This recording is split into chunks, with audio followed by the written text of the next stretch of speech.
Bonjour tout le monde. Bonjour. C'est- Nous voilà partis. Oui, c'est ça. On est en Virginie. En route dans le sud. Les arbres sont en fleurs, les Les feuilles, les gazons verts. Le soleil qui brille. Le soleil, Ouh. il fait, je sais pas comment vous dire 25, ça. Attendez un 22, petit peu. 22 degrés environ. Il fait... Attendez un petit peu. Ah non. 21 degrés. Exactement 21 degrés. C'est pas pour être méchant avec vous autres, là. On vous aime quand même. Hein? On était à Owego, New York. Yeah. On est arrivé samedi. Dimanche, on a prêché à Owego chez Donna Hoover, l'église Fred et Donna. Là, on s'en va vers la Wilmington, en Caroline du Nord. Cette semaine, on va être aussi à Morningstar avec nos amis. Pendant que je conduis, là, on a fait pas mal de route. Julienne me fait la lecture comme quand j'étais petit. Pour l'endormir. Mais c'est pas pour l'endormir. Non, c'est ça, pour me Pour que tenir le temps réveillé. passe mieux. Puis dans cette lecture-là, on a vraiment des choses qui nous ont vraiment parlé, là. Puis on pourrait dire que c'est une progression. On est encore dans le même thème, là, aller vers l'autre, là, finalement. Hospitalité, L'hospitalité, recevoir tout ce qui a rapport à l'autre, finalement, ou aux autres. Puis dans cette lecture-là, on a pas un peu divisé ce que ça nous parlait, là. Puis peut-être Julienne va intervenir aussi, là. Bon, on pourrait dire qu'en partant, si on parle de survie humaine, en partant, il y a moi. Moi comme personne, Julienne comme personne. Après ça, il y a le nous. Le nous, ben là, le mot que dans notre lecture, il utilisait, c'est la solidarité. Okay? Puis dans la solidarité, c'est le nous, mais des gens qui nous entourent. Puis là, on l'a écrit, mais je pense que vu que la caméra est à l'envers, les écritures sont à l'envers, mais ça fait rien, là. On est dans la voiture, après tout. Oui, on est dans la voiture, sur la route, là. OK, les cercles. Les cercles, ça représente pour moi, là, des groupes, des cercles d'amis, des entités, des places où est-ce que j'ai développé de la communion, des contacts avec des gens, OK? Bon, le premier cercle que j'ai autour de moi, c'est ma famille. Premier cercle. Après ça, bon, le plus proche, on pourrait dire, c'est mes voisins. Le cercle des voisins. Les voisins qui sont proches. Après ça, bon, pour nous, là, pour moi, Julienne, on a l'église locale, là, vous, beaucoup qui nous écoutez, les gens du Québec, on pourrait dire, là. Mm-hmm. Puis, dans notre cas, on a aussi l'église internationale, là, autant en France, dans d'autres pays, francophones, au Mexique, puis aux États-Unis. On pourrait dire que l'Église internationale, elle s'étend loin. Puis si on regarde, là, plus qu'on avance, plus qu'on s'éloigne de la proximité. C'est que si, mettons, ma famille, bon, c'est eux qui sont le plus proches de moi. Puis, qu'est-ce que ça nous dit, finalement, ces cercles-là? Ce que ça nous parlait, c'est peut-être dans votre cas de faire les mêmes cercles, puis de vous demander, bon, c'est qui ma famille? Est-ce que j'ai vraiment... c'est un cercle. On sait que, bon, juste depuis une couple d'années, puis il y en a d'autres, ça fait beaucoup plus longtemps. Les familles sont très divisées, là. Puis ça, c'est peut-être une place qu'il faut que je prie pour dire, mais comment je fais pour fermer le cercle, là? Refaire le cercle, oui, c'est un bon mot. Mes voisins, je vous ai déjà dit, là, chrétien, ça devrait pas être la personne que tous les voisins détestent, là. Parce que quand je suis mal pris, ça dit dans les proverbes, c'est mieux un voisin proche qu'un parent éloigné. Hein? Si je suis mal pris chez nous, puis je sais pas, moi j'ai de la famille qui vit à Toronto ou en Floride, ben c'est peut-être mon voisin qui va venir m'aider plus que ma famille en Floride, là. Puis dans le cas, si vous êtes chrétien, ben dans le cas, il y a l'église locale. On sait que depuis quand même un bon bout, il y a beaucoup de gens qui se sont détachés de l'église locale, puis ils se retrouvent sur une île. Ils ont brisé le cercle, ou sont sortis du cercle. Ils se retrouvent peut-être, là, nous on dit dans la marge. Ou une île déserte. sont à la feuille, mais sont dans la marche.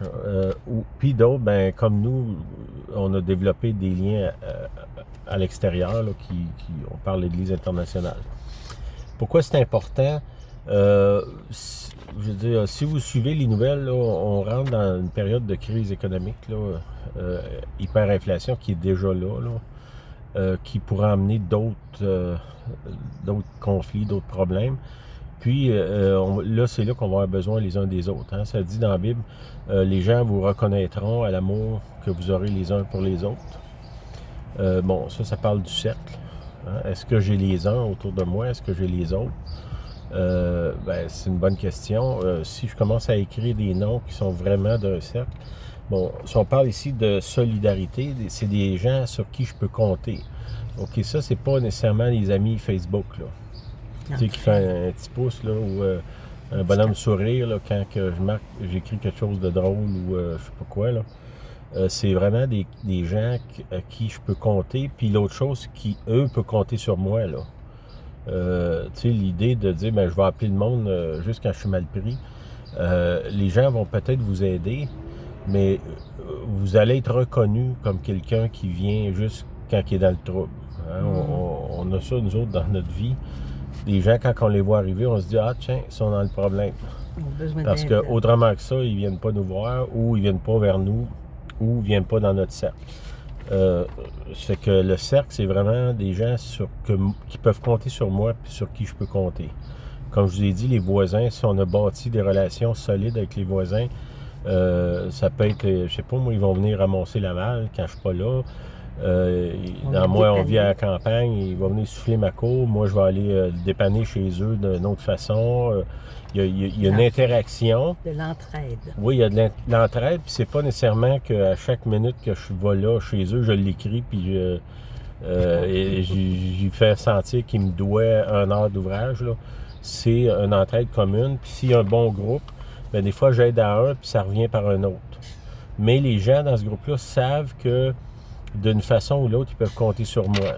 Peut-être en cherchant, en réfléchissant, c'est qui mon cercle. Comme je vous l'ai dit, la famille, ça peut en être un aussi. Si votre famille est déchirée, ben peut-être c'est le temps de prier pour essayer de voir, Seigneur, donne-moi la grâce de raccommoder ça jusqu'à un certain point. Les voisins, c'est la même chose. Peut-être aussi vous demander, ben moi, c'est quoi ma ressource? C'est quoi que moi je peux apporter dans un groupe? C'est quoi ma part finalement? J'étais avec des gens ruraux hier, des gens qui sont extrêmement débrouillards, qui ont peut-être des dizaines de ressources là, de toutes sortes de façons, autant par leur intelligence que par leurs capacités manuelles. Sauf que je sais que ces gens-là, si je suis mal pris, ils vont venir m'aider. Sauf qu'ils vivent à 900 km de chez nous. Là. Fait que je peux pas compter sur eux sur une base quotidienne. Là. Mais ça m'empêche pas, comme certains d'entre eux, que quand je suis venu aux États-Unis, à certains moments, on les a aidés, autant moi que Julienne, de différentes façons. Puis même là, il y a des gens qui me disent « Ah, tu viendrais-tu réparer telle affaire? » Oui, je vais y aller, tu sais. Mais c'est sûr que c'est pas comme un voisin proche. Puis j'ai remarqué aussi que dans mon petit croquis de rond, là, je peux pas... Il faut que moi, je développe un cercle. Je peux pas aller squatter le cercle de l'autre. Puis ça, c'est important qu'on comprenne.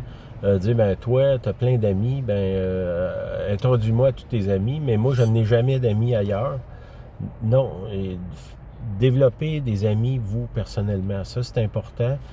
Comme je vous l'ai dit, là, on rentre dans un temps où est-ce que l'épicerie devient chère, tout devient cher. On se demandait même si une personne cette semaine me disait, ben je sais pas si je serais pas, à un moment donné, obligé de recevoir des gens chez nous. Bon, quand on dit ça, ben soyez pas la personne qui espère aller squatter l'autre, là, mais plutôt la personne qui arriverait chez quelqu'un dans un cas de même, on parlait avec le frère, c'est un frère, qui arriverait avec plein de ressources, qui serait pas un fardeau, mais qui serait un ajout. Puis vous, moi, Julienne, c'est quoi qu'on peut ajouter quand on rentre en quelque part. Puis, essayer de sortir de l'idée de qu'est-ce qu'il y a là-dedans pour moi. Tirer les avantages. Qu'est-ce que moi, je peux retirer. Hein? Puis ça, c'est un point important. Où est-ce que ça nous amène? Si j'apprends à partager, puis on fait ça avec nos enfants, quand on a plusieurs enfants, les enfants, si tu le donnes à un paquet de bonbons, normalement, s'il peut, il va tous les mettre dans la bouche. Là. Ils ne partagent pas. Ouais, de façon normale. À plus d'expérience que moi là-dedans, là, mais il faut les apprendre, les imposer à partager. Apprendre. Puis le mieux, c'est d'apprendre ça le plus jeune possible. C'est difficile quand on est centré sur nous-mêmes pendant des années, soudainement, de vouloir entrer, faire partie d'un cercle, puis vraiment avoir le désir d'ajouter à ce cercle-là sans tout le temps essayer de trouver tous les trous pour retirer. Puis ça nous amène à l'Évangile, finalement. Le Seigneur il nous dit que, tu sais, la première Église, qu'est-ce qui était remarquable de la première Église? Ça dit qu'ils mettaient tout en commun. OK? C'était pas genre un riche qui faisait vivre toutes les autres, là. C'est tout le monde qui arrivait avec ses ressources, parce qu'on a des différentes ressources, puis il ajoutait à l'ensemble.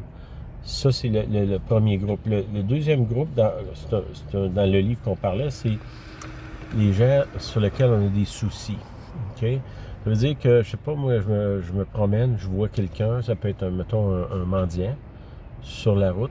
Je me soucie de sa condition, de son besoin. Puis parce que j'ai pratiqué dans mon groupe de solidaires à apporter quelque chose, j'ai développé le goût, la sensibilité de voir l'autre avant moi. Puis si on parle des gens sur qui on se soucie, souvent c'est des gens qui, on sait d'avance qu'ils ne peuvent pas nous le remettre, là. C'est pas comme la solidarité où est-ce que chacun apporte quelque chose. Dans ce cas-là, c'est moi qui apporte quelque chose à quelqu'un, puis je pense que c'est-tu Saint-François, tu parlais, qui disait de ne pas demander son nom? Oui, dans ce livre, il mentionne que si vous, pour une raison, le cœur de compassion que vous avez, vous voyez un mendiant, un sans-abri, que votre cœur est porté à l'aider, la personne disait, ne demandez pas son nom et ne lui donnez pas votre nom, pour en être assuré que jamais il va vous revenir. Donc, vous donnez sans attendre en retour. C'est ça la façon que Jésus veut nous parler dans la Bible. C'est ça. C'est que si, mettons que j'ai mon groupe solidaire, j'apprends à donner, je deviens généreux, je pense aux autres avant moi, j'amène toutes mes ressources dans le groupe. Là j'ai comme pris l'habitude de donner. Là, je vais à l'extérieur de mon groupe. Je rencontre quelqu'un qui n'est pas dans mon groupe. Si on peut, là, je dis groupe, mais vous comprenez que c'est pas un groupe fermé avec... c'est pas une secte. C'est pas une secte, non, ouais. non. C'est pas non plus un groupe là, où est-ce qu'on laisse personne pénétrer dedans. Mais c'est un groupe où est-ce que les gens qui sont là, naturellement, c'est des gens qui sont solidaires, des gens qui ont des ressources, des gens qui peuvent aider. Là, si on développe la solidarité, mais là, on peut développer le don gratuit, l'idée d'aller vers quelqu'un, d'être soucieux des gens qu'on sait qu'ils ne peuvent pas nous remettre, des gens que peut-être on reverra jamais, puis leur donner, puis sans s'attendre, puis sans que ça nous fasse mal, parce qu'on ne voit plus notre ressource, on voit le besoin. Puis là, on peut donner, il y a toutes sortes de façons de donner, là, de l'argent, du temps, de l'écoute. Bon. Puis, quand on a appris à donner à quelqu'un qu'on sait profondément qu'il n'y a aucun moyen de nous le remettre, là, on passe à l'amour divin. Le troisième niveau. Le troisième niveau. Puis beaucoup de gens, des chrétiens, ils se réclament d'être prêts à mourir pour les autres. Bien, si tu n'es pas prêt à vivre pour les autres, tu es loin d'être prêt à mourir pour eux autres. Là. Puis dans le livre qu'on lit, c'est un livre qui parle de l'Holocauste, où est-ce qu'il y avait des gens, mettons, comme moi, un vieux. Un vieux, comme lui. Qui il était dans un groupe. Puis mettons, qui, dans ce cas-là, il venait chercher des gens pour les tuer. Là. Il était condamné à mort. Puis des gens que lui, mettons, moi, je connais pas la personne, je l'ai jamais vu. Ben, en tout cas, je l'ai vu, mais je le connais pas, je connais rien. Puis là, je regarde, puis je me dis, hey, cette personne-là, elle a 30 ans de moins que moi. C'est son espérance de vie est beaucoup plus grande que la mienne. Ce que je vais me sacrifier, mourir à sa place. Pour préserver la vie, j'accepte de mourir. C'est ça. Dans ce cas-là, c'est un cas extrême.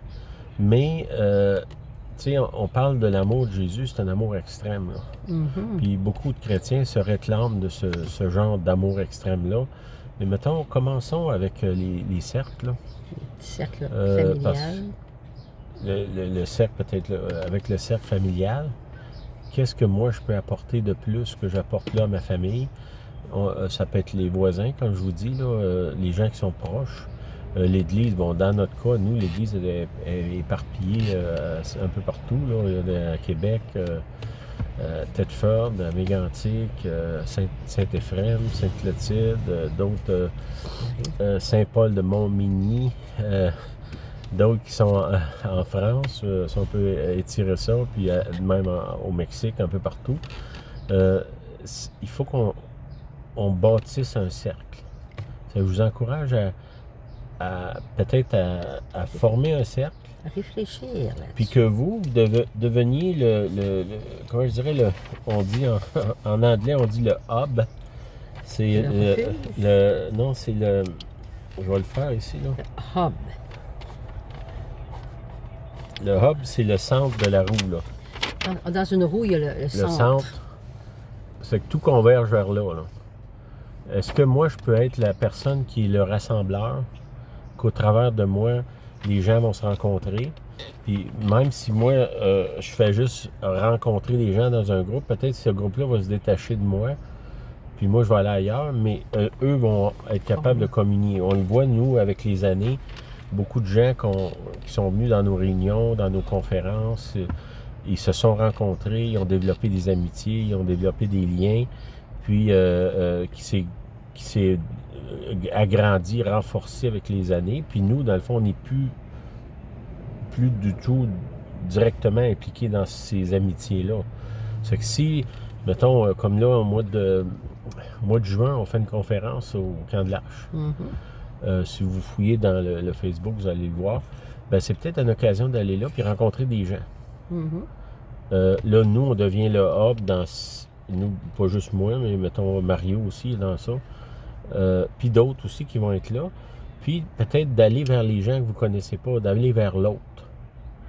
Puis de développer des liens. On a parlé dans les dernières semaines, inviter des gens chez vous, inviter des étrangers, d'autres chrétiens.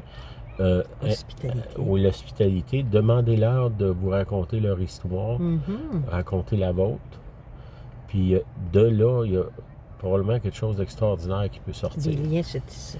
Des liens se tissent. C'est que là, on revient avec l'idée, le premier niveau, c'est moi. Mais là, je vous ai parlé dans les dernières semaines, l'Église, ça ne peut pas être juste moi, là. Ça doit, à un moment donné, être nous. Nous, c'est la solidarité, l'Église locale, ma famille, mes voisins, c'est nous. Puis c'est là que moi, j'apporte ma part.